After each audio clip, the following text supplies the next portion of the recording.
Sermon 151 of Nahjul Balagah reminds us that our term is according to the will of God. If a person is going to be a sinner, it tends to start at dawn. The implication here about not having an imam, whether you say a spiritual guide in general or somebody who leads to prayer, tells us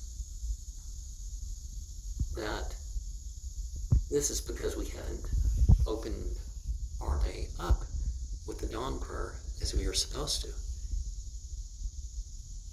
Certainly if we are awake between dawn and sunrise, but also if we wake up after and we've tried to get up beforehand, there are further methods towards that. You avoid going to bed so late and all that.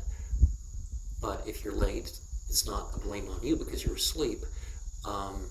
So in that case, you just wash up, and as soon as you're washed up and stuff, then you, not stuff, I'm going to go out and do this and that, and then I'm going to go pray. No, don't do that.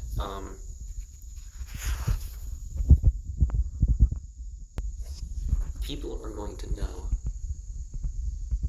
or they can know because guidance is out there, about the case of what's ultimately going to happen with people that are sinners because of omission or commission. And our mere animal self is not going to benefit us.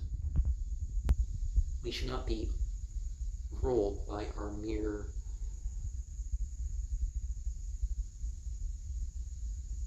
feelings and emotions. We should use our thought.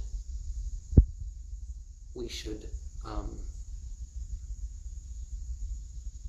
be in some control of our sleep.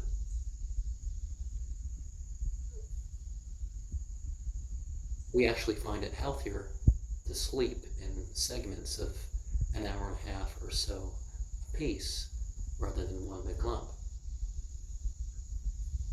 And it turns out you actually need less sleep if you do that than if you break things up rather than sleep in a lump.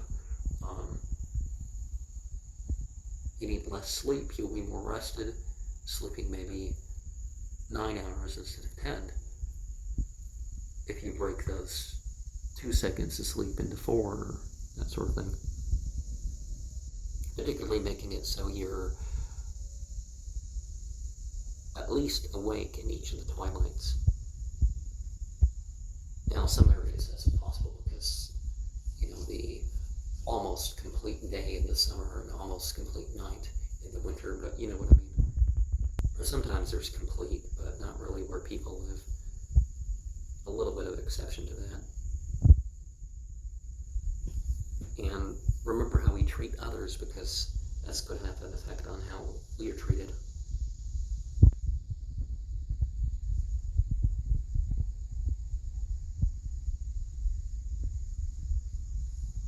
And we'll be held accountable for our thoughts in our acts of worship. So we need to be careful not to associate partners with God.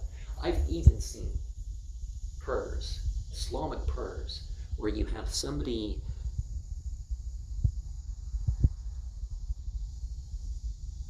interrupting their prayer to God, to pray to some saint or angel or something to do that, to intercede for them. Now, they're going to witness, they're going to be the sort of people who are going to intercede, they're going to intercede without being addressed like that. And they might not, because such things are done. And let us not be mere beasts. Let us not be mere individuals of our gender. Saying 293 reminds us of the bad company cannot keep bad company. In this example, we have the foolish, but foolish in terms of misguided. The people who make their actions great are their bad actions as if they're good. Saying 294.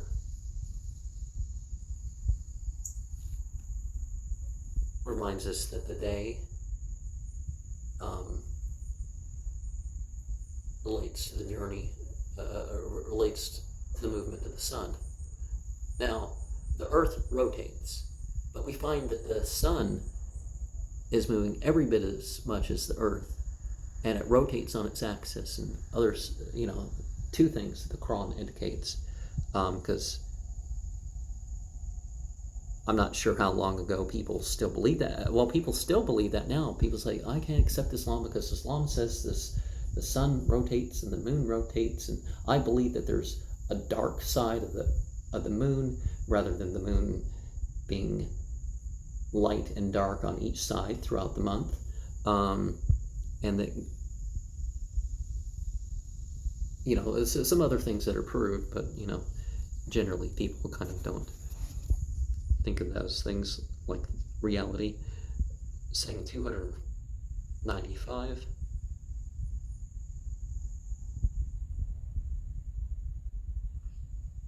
Reminds us that our friends or enemies are related to each other. Kind of like what you got in Facebook or whatever settings. Friends of friends, friends of friends of friends, that sort of thing. And then you'd have enemies of enemies, and then enemies of each of those circles.